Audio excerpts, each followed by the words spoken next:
Ya tinggal menyisakan satu bab lagi yang namanya Radiation and Climate.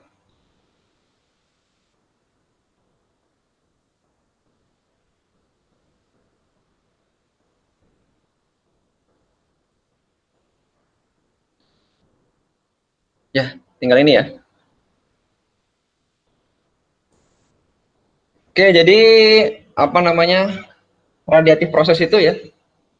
Ya itu mempengaruhi secara langsung dari proses dinamika maupun termodinamika ya di atmosfer. Karena dia menghasilkan perpindahan energi ya, energi dari radiasi. Yang nanti hubungannya dengan temperatur ya.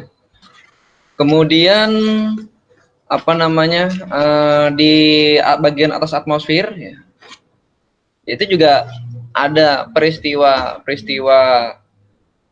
apa namanya proses radiasi ya yang mengaruhi suhu di bagian atas atmosfer ya. Kemudian ya ada gambar di sini, mana gambarnya? Gambar di atas kali ya. Gambar 8.2 ya. Oh, di atas sana ya.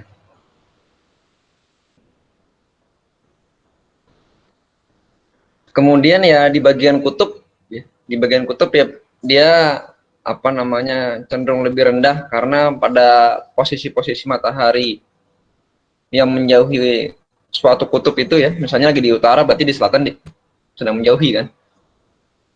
Ya dia banyak kehilangan energi ya. Ya jadi mengakibatkan variabilitas temperatur ya secara tidak langsung.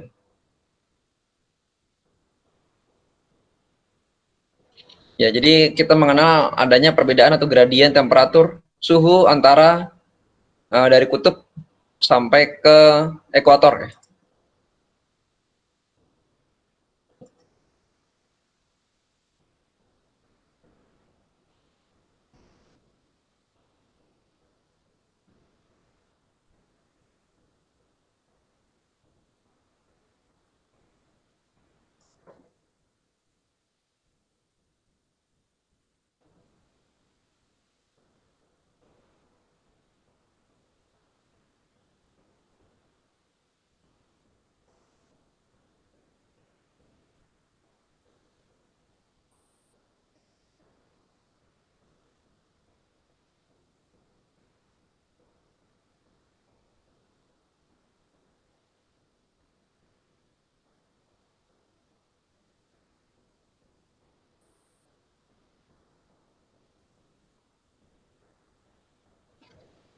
Oke ya. Kemudian pada ekuator ya, itu udara hangat ya, itu dia naik ke atas ya. Kemudian dia menciptakan arah pressure gradient force yang ke arah kutub ya, ke arah kutub ya. Secara apa namanya ya? Secara rata-rata ya, rata-rata tahunan ya. Ya kalau kita gambar di sini ya, eh biru ya.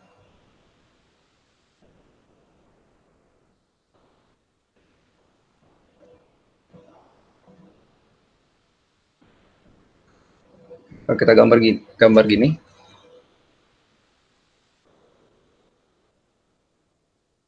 ya ini di ekuator ya.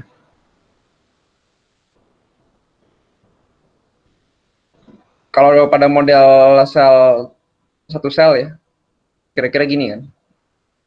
Temperatur gradien ya di sini berarti kan di bagian atas di sini tinggi, di sini rendah. Sedangkan di bagian bawahnya di sini tinggi, di sini rendah. Ini ekuator, ini kutub ya. Gitu ya. Pada model satu sel ya. Kemudian ya, jadi kalau pada model 3 sel ya kira-kira tekanan tingginya ada di 30 derajat. Di lintang kuda bilangnya ya, orang lintang kuda ya. Kemudian inilah yang menjadi trigger namanya Hadley cell ya. Jadi triggernya gitu ya. Ya karena ada perbedaan kesetimbangan energi ya dari ekuator sampai kutub ya. mengakibatkan perbedaan temperatur. Akhirnya karena perbedaan temperatur, maka berbedalah tekanan di sana ya. Karena perbedaan tekanan maka timbullah angin sirkulasi ya, berubah jadi sirkulasi si Hadley cell itu ya. Jadi ada hubungannya antara sirkulasi angin dan radiasi. Ya, kemudian ya ini menjelaskan sirkulasi yang udah saya jelaskan di apa namanya pelajaran lain ya, pelajaran pendahuluan meteorologi dulu ya. Sama ya, dia hanya prosesnya itu ya.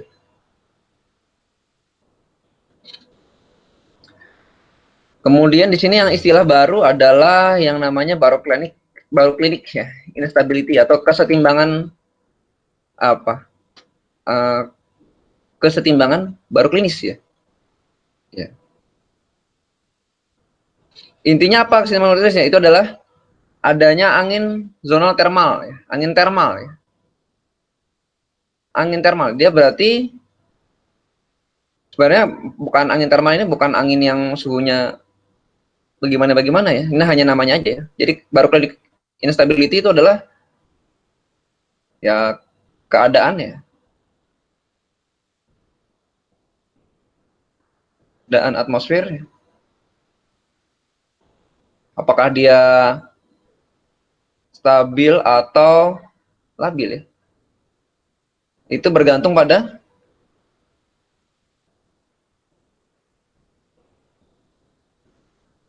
densitas. Densitas. Ini namanya adalah kesetimbangan baroklinik.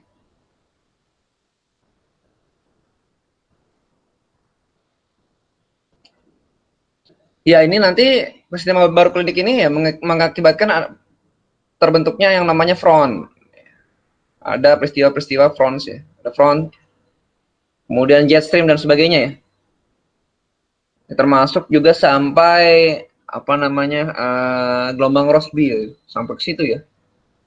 Tapi di tropis nggak ada, kenapa ya? Tropis bukan kesetimbangan baroklinik namanya, tapi barotropik ya. Beda. Barotropik itu densitasnya hampir sama semua ya. Kalau ini perbedaan densitasnya tinggi ya, gitu ya. Kenapa perbedaan densitasnya tinggi? Ya tadi karena suhunya awalnya ya suhunya berbeda, gitu aja ya. Gitu. Satu lebih dingin, satu lebih hangat ya. Jadi menciptakan sebuah gelombang baroklinik ya. Ada sebuah gelombang baroklinik. Ya tadi ya. Jadi ini hanya ada di lintang menengah dan tinggi ya. Sedang, menengah, tinggi. Kalau di daerah tropis dia lebih bersifat barotropik. Begitu ya perbedaannya ya.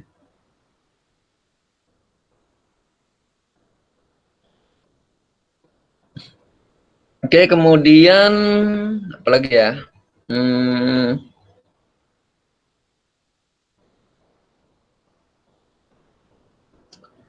Selebihnya ini adalah ini berkaitan dengan koordinat tekanan ya. Koordinat tekanan nanti akan dipelajari di bagian pemodelan iklim ya.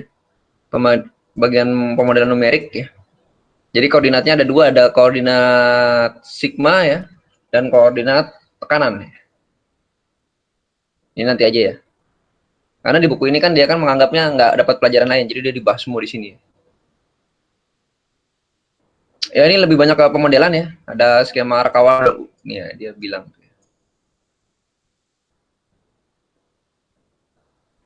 Oke, jadi ini adalah observasi dari angin zonal ya. Itu adalah komponen angin pada garis lintang ya. Kalau angin meridional komponen angin pada garis bujur ya. Ya, ini kalau dilihat-lihat di ketinggian ya. Ketinggian berarti angin zonal yang paling kuat itu ya. Itu adanya di daerah-daerah lintang kuda tadi itu ya. 30-an deh. 30-an. Kalau di mana ekuator itu dia udah melemah ya. Zonal itu berarti begini-begini ya. Berarti sejajar lintang ya. Ya, ini peristiwanya di sini ada angin pasat ya. Angin pasat di sini. Jadi kalau kita gambar globe, ya, gambar bumi itu ya. Gambar gambar. Udah lengkap ya? Ntar dulu ya. Draw shape.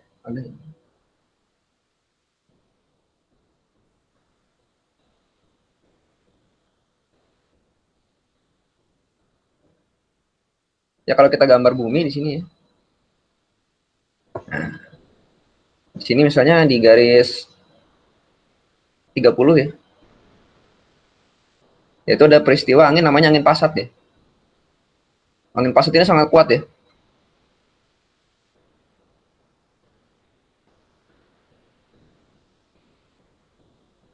Dia termasuk angin zonal yang kuat ya. Makanya dia di sini kuat. Ya.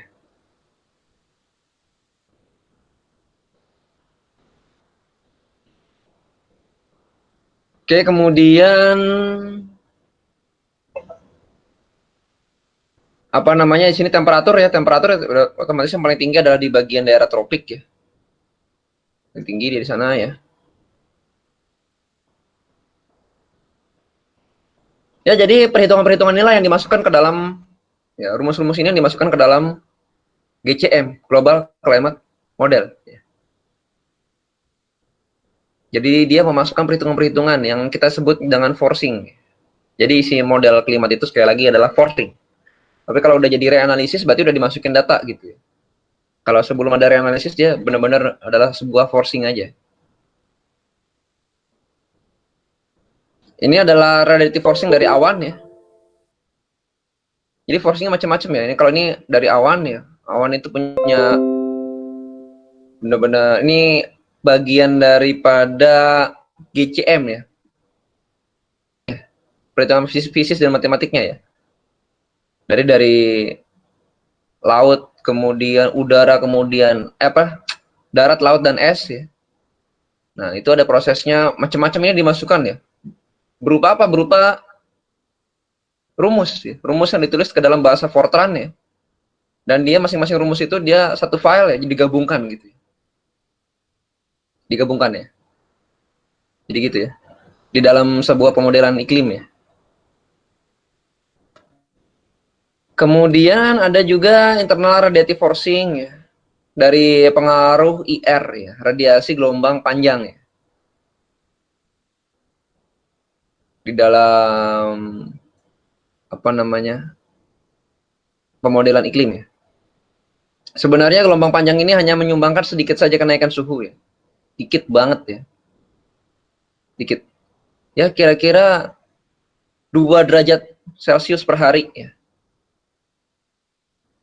Per hari ya. Atau 0,4 lah rata-ratanya ya. Per hari. Cuma karena dia per hari ya, dia bersifat akumulatif. Ya jadinya kalau dalam setahun besar ya. Besar banget ya. Tapi kan dia juga ada yang hilang ke angkasa ya. Dia bersifat akumulatif. Kalau short wave nggak akumulatif ya.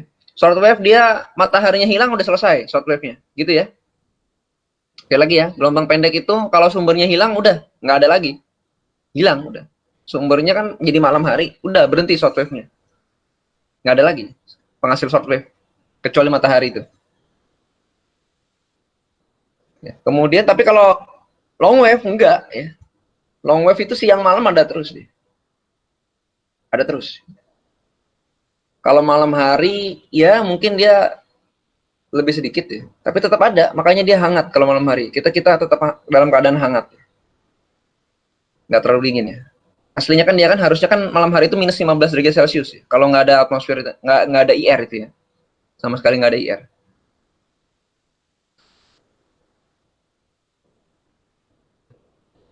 Ya, IR itu ya bergantung pada lebih besar pada CO2. Kayak konsentrasi CO2. Kenapa? Karena dia gas rumah kaca ya. Kemudian ada yang namanya feedback ya. Ini dipelajari di apa namanya? perubahan iklim ya, yang masuk ke global warming ya, akan mempelajari khusus feedback ya. Jadi feedbacknya itu ya feedback dari awan ya. Awan itu sangat menarik. Kenapa sangat menarik? Karena variabilitasnya itu dia tinggi ya. Maksudnya kan ada dia kadang-kadang musim ini banyak awan, musim ini musim keringnya nggak ada gitu ya. Variabilitasnya tinggi ya. Daripada si CO2. CO2 kan dia kan cenderung bertambah cuman pelan bertambahnya. Kalau ini dia berubah-ubah gitu. Ini konstan cuman dia berubah-ubah dalam 1 tahun ya. Karena pengaruh musim ya awan. Menarik dia. Dari sisi radiasi matahari ya. Kemudian apa namanya? Kalau nanti kalian mendalami meteorologinya ya, anak meteo sih ya, maka mereka mempelajari partikel-partikel awan, ukuran partikel awan, ya. Feedbacknya apa ya? Apakah dia bentuknya droplet air kecil ya, maupun berupa inti es besar ya. Apakah ada feedbacknya terhadap suhu ya, terhadap klimat. Ini juga dipelajari ya pada tapi ini kayaknya di BMKG jarang sih yang mempelajari ini. Di kebanyakan peneliti-peneliti di bagian yang lebih ke sains, kita kan terapan ya. Kemudian aerosol ya, aerosol juga berpengaruh juga ya dalam iklim ya. Karena nanti dia akan menjadi inti kondensasi itu ya, inti kondensasi awan. Nah, kemudian aerosol ini juga dia punya kontribusi yang signifikan terhadap perubahan iklim. Kenapa? Dari radiasinya ya. Radiasinya yang dihamburkan oleh aerosol itu. Aerosol kan dia kan scatter, ada yang bersifat scatter, ada yang dia memantulkan gelombang panjang ya. Macam-macam ya aerosol itu ya. Jadi pengaruhnya dia luas sekali. Ya banyak banget ya zat-zat yang kalau nanti ada di pelajaran analisis kualitas udara ya, dia mengakibatkan peristiwa-peristiwa smog ya, kabut asap ya. Mulai dari kesehatan sampai dengan radiasi ya, pengaruhnya besar aerosol ini. Pengaruhnya sangat besar. Kemudian ada lagi black carbon ya. Black carbon ya. Black carbon itu seperti jelaga ya, seperti arang yang melayang-layang ya di atmosfer ya. Itu aja dapat menyebabkan kenaikan radiasi sampai 0,2 sampai 0,16 watt per meter persegi ya. Itu kuat sekali ya dia. Ini ada peristiwa difusi-difusi yang dihasilkan. Oke, ini adalah tipe-tipe aerosol ya, di mana ini adalah forcingnya ya. Forcingnya kalau F-nya negatif ya berarti dia cenderung mendinginkan temperatur gitu ya. Anggap aja gitulah. Ya. Paling gampangnya begitu ya. Kalau dia positif berarti dia cenderung meningkatkan temperatur. Ya. Kita bisa lihat di sini ya. Sulfat itu kuat sekali ya. Sulfat itu kuat sekali ya. Makanya ketika terjadi letusan gunung yang sangat tinggi ya, disemburannya tinggi, terus dia besar banget letusannya ya, itu dia meninggikan suhu global. Kenapa? Karena sumber utama sulfat ini ya, kalau nggak pembakaran pabrik ya, dari alam ya, si gunung berapi ini, dalamnya tuh banyak sulfat gitu. Di dalam ini banyak sulfat yang tersimpan di dalam kerak bumi ini. Kalau dia diletuskan, maka dia dingin ya. Contohnya letusan Gunung Pinatubo ya. Anak Krakatau dulu juga katanya mendinginkan suhu dunia ya. Bisa sampai 4 derajat deh. Rata-ratanya berkurang 4 derajat Celcius ya. Ya kemudian apa namanya, ada lagi organik karbon dan black carbon ya.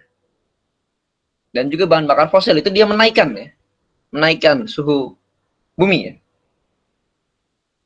Kenapa ya? Karena proses-proses apa namanya, dia menyerap gelombangnya ya. Jadi dia berwarna hitam karena dia kan punya albedo juga dia yang sangat rendah ya. Dia menyerapnya sangat tinggi, kemudian dia memancarkan IR-nya juga sangat tinggi ya. Dia proses-prosesnya ya. Ini dihitung dengan model ya. Kalau nggak dengan model susah ya. Oke ya, berikutnya aja dari polusi ya. Polusi yang paling populer ya si kontrail ini ya. Kontrail itu dari mana ya? Dari pesawat ya. Pesawat terbang ya. Semakin banyak kegiatan komersil ya, pesawat komersil ya makin banyak ya kontrailnya ya. Itu juga ada pengaruhnya ya. Kalau sekarang kan jarang ada pesawat yang terbang jadi sedikit ya polutannya di atmosfer sana ya. Ya ini kesehari-hari di ini ya, di US ya ini ya. Kalau di Indonesia dipetakan juga banyak nih di sekitar Jakarta nih, bandara-bandara besar ya. Banyak banget ya. Apakah signifikan? Signifikan ya. Dia ada di bagian lapisan awan tinggi ya. Sangat tinggi sekali dan dia juga ada aerosol di sana. Signifikan terhadap radiasi di bagian troposfer bagian atas. Kemudian ada yang menarik menghubungkan dengan ENSO ya, radiasi dengan ENSO. Ada yang menghubungkan antara perubahan iklim dengan perubahan dari ENSO sendiri. Di mana sekarang cenderung lautnya itu menghangat. Jadi kadang-kadang nilai indeks Nino yang kecil itu dampaknya besar gitu. Ataupun sebaliknya ya, pada apa namanya keadaan tertentu kalau dia besar itu ternyata dampaknya kecil ya. Tergantung tempatnya, tergantung lokasinya ya. Nanti ada di variabel iklim ya. Nah, ini kita semua belajar semua ya. Kenapa ada di buku radiasi ini ya? Karena memang radiasi itu ya dia sebagai engine-nya ya. Mesinnya itu ya. Radiasi dan uap air ya. Panas dan uap air. Kalau nggak ada uap air nggak ada cuaca ya. Nggak ada atmosfer, nggak ada uap air, nggak ada cuaca. Contohnya di Merkurius itu nggak ada cuaca. Di Mars juga nggak ada cuaca gitu.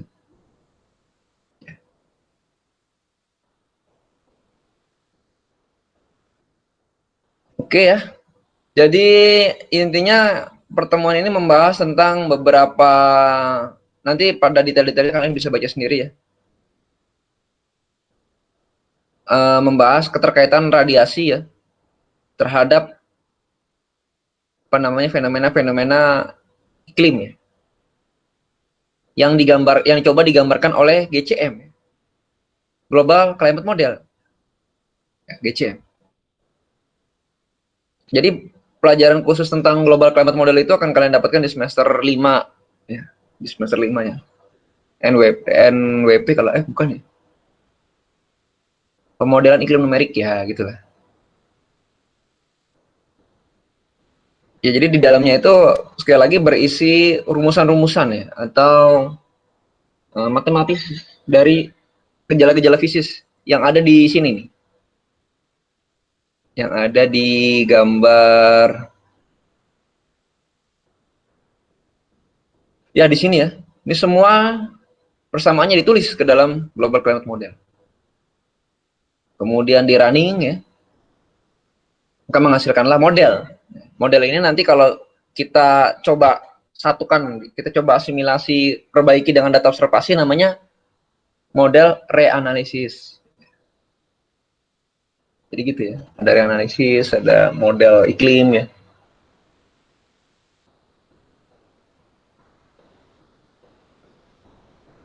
Kira-kira ada ya untuk UASnya gimana?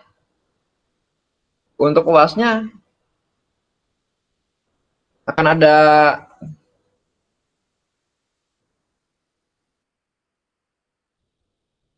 jumlahnya berapa ya? Akan ada 13 pertanyaan ya.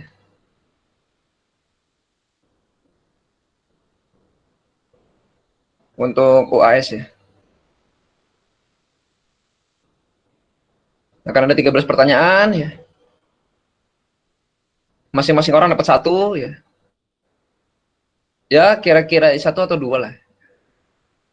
Ya akan ada waktu sekitar 10 sampai 15 menit ya. Ujiannya adalah lisan ya. Itu aja ya. Nah ini nanti kita akan ambil sebelum jadwal UAS. Ada 26 berapa? Ada berapa orang kalian ya? Ada berapa orang sih?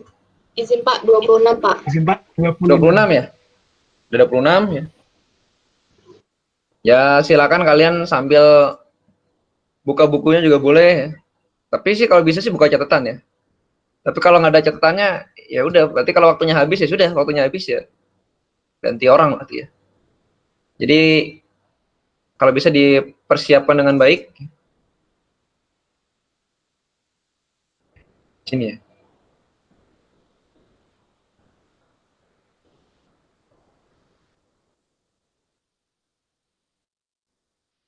Dipersiapkan dengan baik, dipelajari ya.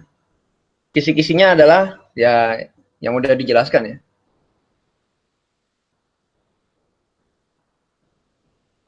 Mulai dari ya di sini di buku ini lengkap banget lah ya. Persamaannya ada beberapa persamaan dasar ya. Enggak kamu hitung ini enggak mungkin ada kayak gitu ya. Enggak mungkin saya keluarkan ini. Kamu hitung gini enggak ya. Paling kalau mau menghitung pun paling kamu nanti hitung apa namanya suhu, tapi enggak sih kayaknya sih. Enggak usah lah. Masa menghitung lah. Menjelaskan aja itu rumus itu apa gitu. Ya dari konsepnya dari radiasi ya. Kemudian ini ya. Hukum 4 hukum ini ya. Hukum Planck, Stephen Boltzmann, hukum Wien, kemudian hukum Kirchhoff ya. Kemudian absorpsi, scatter ya. Absorpsi dan scattering, kemudian radiasi matahari ya. Kemudian peristiwa radiasi infrared ya. Karena apa namanya? Greenhouse effect ya. Kemudian ini ya. Apa namanya scattering ya, scattering dari yang Lorentz-Mees ya, sama Rayleigh ya. Kemudian ada yang nggak dibahas di sini di bab 6 ya kalau nggak salah ya. Ya bab 6 enggak ya. Bab 7 juga tidak ya. Langsung ke 8. Dah. Jadi yang enggak di sini adalah 6 dan 7 ya. 6 dan 7. 10 sampai 15 menit. Kalau bisa sih 26 pertanyaan ya. Nggak tahu juga sih. Satu orang satu lah dapatnya. Kalau nggak bisa dikasih satu lagi gitu. Nanti ambil sendiri pertanyaannya. Nomor urutnya, undiannya ambil sendiri. Kayaknya sehari itu bisa sekitar, kalau anggaplah 1 jam itu 4 orang, maka saya cuma bisa ngambil 2 jam. 8 orang. 8 ya 4 hari 3 hari ya. 3 atau 4 hari. Dalam 3 atau 4 hari. Di mana hari terakhir adalah hari sesuai jadwal ya. Ya, hari terakhir sama dengan pada jadwalnya. Jadi kita akan memulai sebelumnya. Sebelumnya itu ya. Sebelumnya itu jadwalnya gimana? Jadwalnya kalau bisa sih jangan jauh-jauh dari yang hari terakhir itu. Kalau mau di hari Sabtu juga bisa dipakai gitu, boleh. Jamnya juga ya nanti kita lihat aja jadwalnya. Kalau saya pas lagi nggak ini ya kalian isi aja jamnya. Jam berapa kalian request sendiri gitu. Pas lagi kalian nggak ujian ya, boleh aja ya. Nanti jadwalnya kalian atur sendiri lah. Siapa yang maju atur sendirilah. Siapa terus saya minta nomornya aja. Nomor absennya siapa yang maju gitu. Dibagi 3 tempat hari 4 hari aja lah ya. 4 hari aja jadi sehari itu bisa 6-7 orang. 6-7 orang ya. Sambil santai aja ya. Kira-kira itu sih. Ada pertanyaan nggak? Babnya itu kan 7. 7. Jadi yang lainnya ada ya, ada pertanyaannya ya. Tadi ada yang tanya tadi, mana ya? Yang tanya mana tadi ya? Perbedaan reanalisis dengan prediksi iklim apa? Oke, reanalisis itu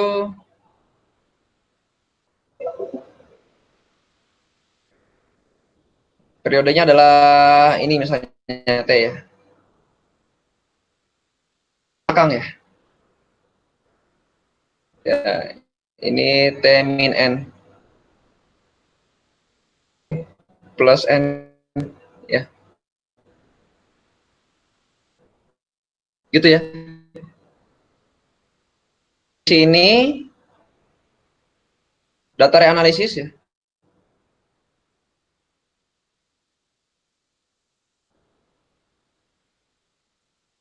Untuk juga ya. Nah, dia untuk merunning prediksi ini. Gitu ya. Dia memperbaiki yang ke belakang. Ke belakang ini kan dia kan awalnya kan hanya ada data model ya. GCM lah katakanlah. Jadi data modelnya itu misalnya buruk ya. Nah, ini diperbaiki karena sudah dapat data ini, data hari ini dapat, kemudian dia diasimilasi dengan data kemarin. Gitu ya. Makanya dia sebutnya reanalisis, artinya analisis kembali. Sementara kalau jam itu dia pan. Nah, ini T ya. Maka data ini akan dianalisis, namanya reanalisis lagi. Ntar dia akan memprediksi ke depannya lagi gitu. Dapat masuk lagi di reanalisis lagi gitu ya. Jadi ke belakang ya reanalisis itu ya. Jadi sudah dianalisis, tapi bukan prediksi ya, tapi dia sudah dianalisis. Nanti kalau yang ini misalnya sudah jadi T lagi, sudah terlewati waktunya, udah dapat datanya ya. Ya maka yang ini jadi reanalisis lagi. Gitu ya. Terus lagi dia ke depan lagi gitu. Dan seterusnya ya. Jadi modal iklim begitu. Nah, kadang-kadang reanalisis ini kan perlu waktu. Kenapa perlu waktu? Karena dia kalau datanya besar, dia mengumpulkan data dari seluruh dunia dulu. Makanya dia hitungannya sih paling cepat 6 bulan sekali di reanalisis. Paling cepat. Jadi kalau mau dapat data reanalisis bulan ini bulan apa nih? Juni, maka adanya ntar tahun depan baru keluar. Januari tahun depan. Baru keluar data reanalisis bulan ini. Biasanya begitu. Kira-kira ya, 6 bulan sampai apa namanya? Ya, 3 bulan 6 bulan lah. Nggak bisa sehari 2 hari gitu. Kalau dia besar data model iklimnya ya. Kira-kira gitu ya. Nanti lengkapnya ada di pemodelan iklim numerik.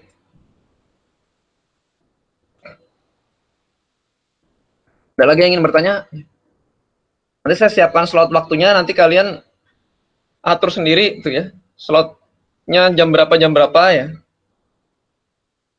Siapa saja yang di situ ya, atur sendiri ya. Pertanyaannya saya usahakan seadil-adilnya sama ya. Ya nanti kan kalian milih sendiri ya. Pilih sendiri nanti.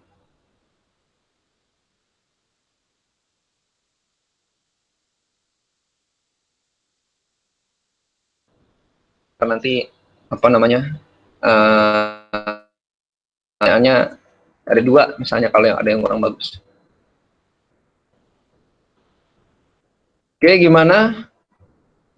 Apakah ada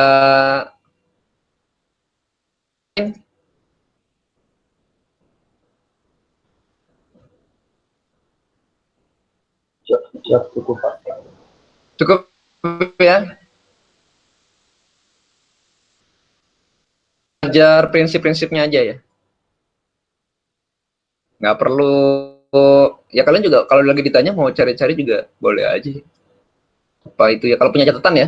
Kalau mau buka buku ini kalau waktunya cukup boleh cari-cari. Tapi akan nggak cukup waktunya. karena maksimal 15 menit. Gitu ya. Jadi kalau punya catatan, ringkasan, boleh dibuka, boleh aja dibuka. Daripada nggak boleh dibuka, nanti kalian ada yang buka kan saya nggak tahu juga.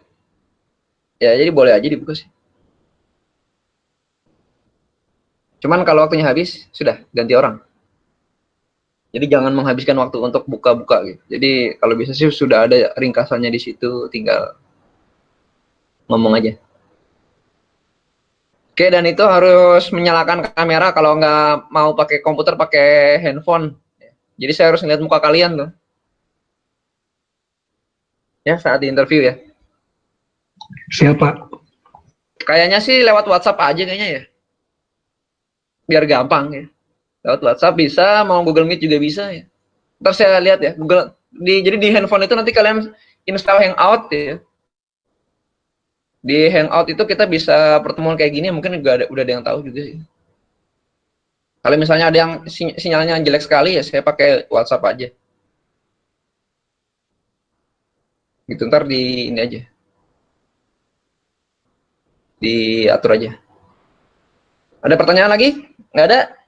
Ada nggak ada?